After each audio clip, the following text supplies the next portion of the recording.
Hello, I'm Mihela. Today I'm going to talk about a bird that looks like a bandit. The long-tailed shrike. The long-tailed shrike or Rufous-Backed Shrike is a member of the bird family Lanidae, the shrikes. There are variations in plumage across their range.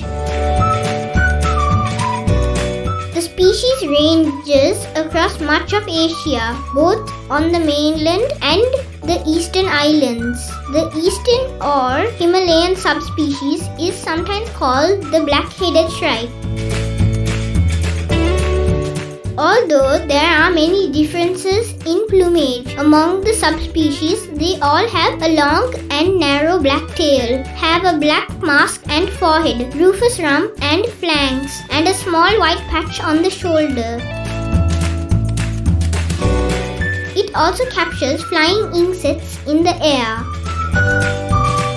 They are capable of vocal mimicking of many including lapwings, cuckoos, puppies and squirrels. Their calls are like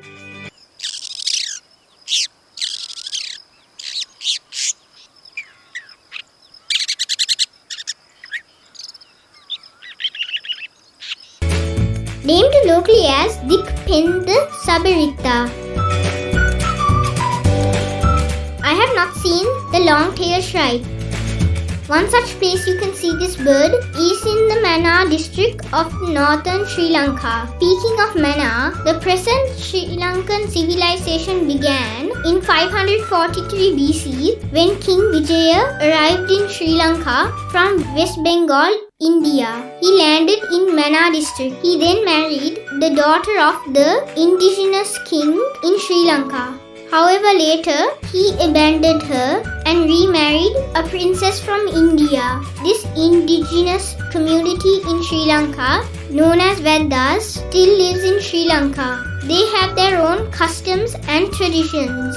You can visit them in Mahiyanganaya, Sri Lanka.